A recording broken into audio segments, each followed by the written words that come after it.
Hello மாணவர்கள் வணக்கம். நாங்கள் இன்றைக்கு இந்த கிராமர் லெசனில் நாங்கள் என்ன பார்க்க போகிறோம்னு சொன்னால் இன்ஸ்பைட் ஆஃப் இல்லாட்டி டிஸ்பைட் பற்றி பார்க்க போகிறோம். இதில் ரெண்டுடையுமே அர்த்தம் இருந்த போதிலும் ரெண்டு வரும். ஓகே மாணவர்கள், வாங்க வீடியோக்குள்ளே போவோம்.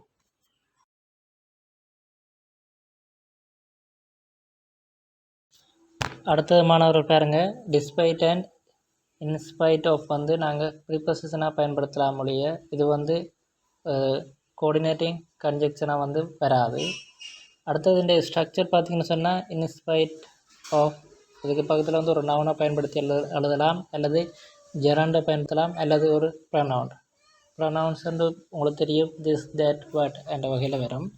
அடுத்தது மாணவன் இந்த despite and in spite are most commonly used in professional and academic writing. இதை நாங்கள் எங்கே பயன்படுத்தலாம்? ப்ரொஃபஷனல் அண்ட் அகடமிக் ரைட்டிங் நாங்கள் இதை பயன்படுத்தலாம். அடுத்தது பாருங்கள், you can add the phrase the fact that after despite and in spite of if you want to use complete sentences after them. அப்போ இந்த இடத்துல நாங்கள் என்னத்தை பயன்படுத்தலாம்? the fact that எப்போ பயன்படுத்தலாம்? in despite that the fact that என்று பயன்படுத்தலாம், இல்லாட்டி in spite of the fact that என்ற வாக்கியம் நாங்கள் இந்த ப்ரைஸஸையும் பயன்படுத்தி வாக்கியங்கள் எழுதலாம். அடுத்தது பார்த்திங்கன்னு சொன்னால் மாணவர்கள், இன்ஸ்பைட் ஆஃப் டிஸ்பைட் நாங்கள் சென்டென்ஸில் ஆரம்பத்துலேயும் பயன்படுத்தலாம், இல்லாட்டி மிடில்லையும் பயன்படுத்தலாம். இப்போ ஒரு சென்டென்ஸ் கிவன் அண்ட் க்ளோஸாக இருந்தேன்னு சொன்னால் நாங்கள் செகண்ட் க்ளோஸ் ஸ்டார்ட் ஆகிறதுக்கு முன்னுக்கு கமா போட்டு என்னத்தை வேறுபாட்டை காட்டுவோம். இதில் முதலாக பார்த்திங்கன்னா, in spite of the rain we enjoyed our holiday. இதில் நாங்கள் என்னத்தை இன்ஸ்பைட் ஆஃபை சென்டென்ஸில் ஆரம்பத்தில் பயன்படுத்தியிருக்கிறோம். அதே மாதிரி ஆனால் இதில் சென்டென்ஸில் ஆரம்பத்தில் பயன்படுத்துகிற நாங்கள் என்ன செய்கிறோம்? அடுத்த clause we enjoyed our holiday என்ற அந்த சென்டென்ஸ் தொடங்குறதுக்கு முன்னே கமா போட்டு பிரித்து காட்டியிருக்கலாம். அதே மாதிரி ரெண்டாவது பாருங்க, I didn't get the job in spite of having the necessary qualification. இந்த இடத்துல நாங்கள் இன்ஸ்பைட் ஆஃப் எங்கே பயன்படுத்திருக்கோம்? Middle சென்டென்ஸில் middle பயன்படுத்திருக்கோம். அதால் நாங்கள் இதுக்கு கமா போட்டு பிரித்து காட்டணும் மட்டும் இல்லை. அதே நேரம் பாருங்க, ஜெரண்ட் இதில் ஹேவ்ன்றது உங்களுக்கு தெரியும், அதில் ஐஎன்ஜி போட்டிருக்கோம். அப்போ அது என்னவாக மாறுது? ஜெரண்டாக மாறுது. அப்போ இன்ஸ்பைட் ஆஃப் ப்ளஸ் ஜெரண்டும் போட்டு வசனம் எழுதலான்னு பார்த்துருந்தோம். அடுத்தது she wasn't well but in spite of this she continued working. இதில் திஸ் என்ற ப்ரொனவுனை பயன்படுத்திக்கோம். இந்த திஸ் என்ற ப்ரொனவுன் எதை சொல்கிறது? அவள் வருத்தமாக இருக்கிறா, அவள் சுகமில்லாக இருக்கிறன்றதை குறிக்குது. அப்போ இந்த இடத்துல நாங்கள் என்னத்தை பயன்படுத்தியிருக்கோம்? ப்ரொனவுனையும் பயன்படுத்தியிருக்கோம். அப்போ இந்த இடத்துல நாங்கள் என்னத்தை பயன்படுத்தலாம்? நவுனை பயன்படுத்தி வசனம் எழுதலாம், இல்லாட்டி ஜெரண்டை பயன்படுத்தி எழுதலாம், இல்லாட்டி ப்ரொனவுனை பயன்படுத்தி வசனம் அமைக்கலாம். இது இன்ஸ்பைட் ஆஃப் டிஸ்பைட் நாங்கள் ஃபார்மல் ரைட்டிங்க்கு பயன்படுத்துகிறாங்க. இதில் இன்ஸ்பைட் ஆஃபை விட டிஸ்பைட் கொஞ்சம் என்னது மோர் ஃபார்மலாக இருக்குது.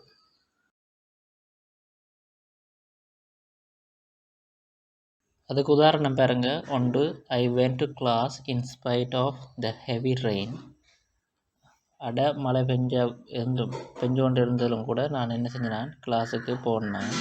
அடுத்தது பாருங்க, he went to work in spite of his cold. அவனுக்கு இருமலாக இருந்த போதிலும் அவன் என்ன செஞ்சான்? வேலைக்கு போனவன்.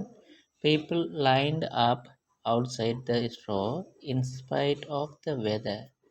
வெதரையும் பொருட்படுத்தாமல் அது மோசமாக இருந்திருக்கும், வெயிலாக இருந்திருக்கும், இல்லாட்டி சரியாக மழையாக இருந்திருக்கும் வைங்களேன். அப்படி இருந்த போதிலும் என்ன செஞ்சவள்? மக்கள் ஸ்டோருக்கு முன்னுக்கு லைனில் நின்றவையல் என்ற மாதிரி. அடுத்த ரெண்டாவது வகை பார்ப்போம், டிஸ்பைட்.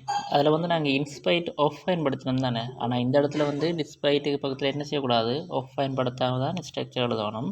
அந்த வகையில் இதுக்கான ஸ்ட்ரக்சர் எப்படி வரும்? டிஸ்பைட் ப்ளஸ் நவுன் இல்லாட்டி ஜெரண்ட் என்ற அடிப்படையில் வரும்.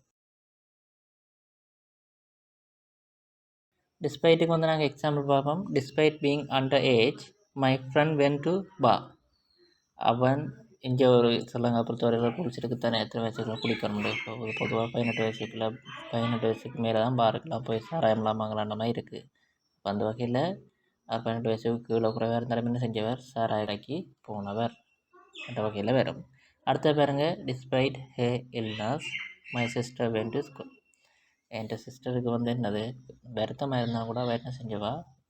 பள்ளிக்கூடத்துக்கு போனவா. Despite the late hour, they decided to go for a work. என்னது டைம் வந்து லேட்டாக இருந்தால் கூட அவையில் என்ன செஞ்சோம், நடைப்பயிற்சிக்கு போனவையல்.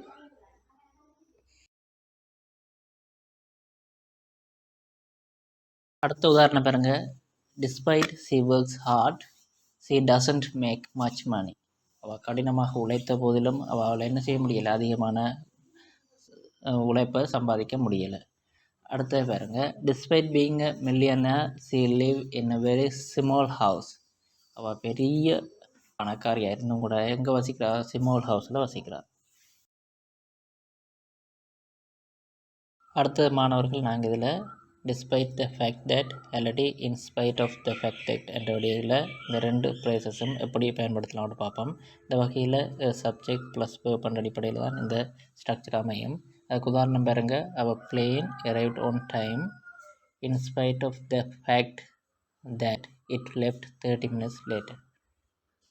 என்னது, ஒன் டைமுக்கு எங்களோட பிளேன் வந்திருந்தாலும் கூட என்ன செஞ்சது, 30 நிமிஷம் லேட்டாக தான் போனது. we won the game despite the fact that we had too few players. எங்கள்கிட்ட குறைந்த பிளேயர்ஸ் இருந்தாலும் கூட நாங்கள் என்ன செஞ்சோம், இந்த கேமை வந்து வின் பண்ணாங்கள்.